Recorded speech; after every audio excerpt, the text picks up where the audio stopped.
வணக்கம் நண்பர்களே. தமிழக அரசாங்கம் எடுத்திருக்கக்கூடிய ஒரு நடவடிக்கையை குறித்த நம் சேனலின் சந்தேகம். போதை ஒழிப்பு தடுப்பு பிரிவு, அதாவது போதைப் பொருட்களை விற்பதையோ உபயோகப்படுத்துவதையோ தடுக்கும் பிரிவு. இந்த போதைப் பொருட்கள் அப்படிங்கிறதுல மது சேருமா, அந்த லிஸ்ட்டில் சேருமா, அந்த பட்டியலில் மது சேருமா? அப்படி மது போதைப் பொருள் அல்ல, அதை உபயோகிப்பது சட்டப்படி குற்றம் அல்ல அப்படின்னு அரசாங்கம் கருதினால், அந்த போதை ஒழிப்பு பிரிவுக்கு எந்த போதைப் பொருட்கள்லாம் பிடிக்கிறதுக்கு அதிகாரம் கொடுக்கப்பட்டிருக்கு? மது தவிர மற்ற போதை தரக்கூடிய பொருட்கள் அப்படின்னு தான் நம்ம அர்த்தம் எடுத்துக்க வேண்டியிருக்கு. ஏன்னா மதுவை அரசாங்கமே விற்கிது. ஆனால் பெரும்பான்மையான மக்கள் உபயோகப்படுத்தும் போதைப் பொருள் என்பது மது தான்.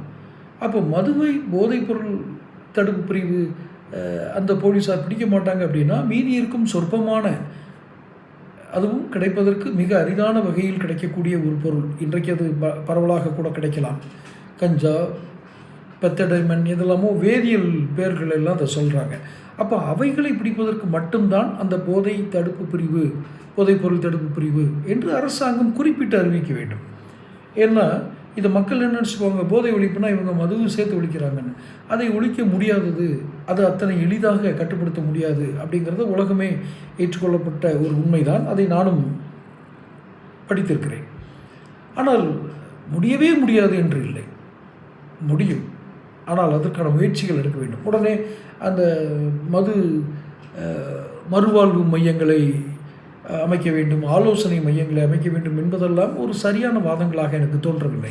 ஏன்னால் ஆலோசனைகள் மூலமாக, மனிதர்கள் கோரும் ஆலோசனைகள் மூலமாக, உளவியல் பயிற்சியின் மூலமாக ஒரு மது பழக்கத்தை நிறுத்திவிட முடியும் என்று எனக்கு தோன்றவில்லை. காரணம், நான் சந்தித்த மனிதர்கள், என் அன்றாட வாழ்க்கையில் நான் சந்திக்கும் மனிதர்கள், அவர்கள் யாரும் அத்தனை எளிதாக மதுவின் பிடியிலிருந்து வந்தவர் என்றால் 100-ல் ஒருவர் இருப்பார். அவருக்கு அது எப்படி நிகழ்ந்தது என்று தெரியாமலே இருக்கும். அது வேறு விஷயம், அதை பற்றி தனியாக பேசுவோம். ஆனால் மதுப்பிடியிலிருந்து விடுவது எப்படி, அதெல்லாம் வேறு விஷயம். ஆனால் இந்த மதுவை அரசாங்கமே விட்டுவிட்டு போதைப் பொருள் தடுப்பு பிரிவுன்னு ஒன்று உருவாக்கியிருக்கிறது தான் சற்று முரணாக தெரிகிறது. நல்லது அல்லாதவற்றையும் அரசாங்கத்திற்கு எடுத்துச் சொல்லும் ஒரு இடத்தில் இருக்கக்கூடிய ஒரு பத்திரிகை தர்மமாக இந்த பதிவு. உங்கள் கருத்துக்களை கமெண்ட் பாக்ஸில் பதிவிடுங்க. சேனல் சப்ஸ்கிரைப் பண்ணிக்கோங்க.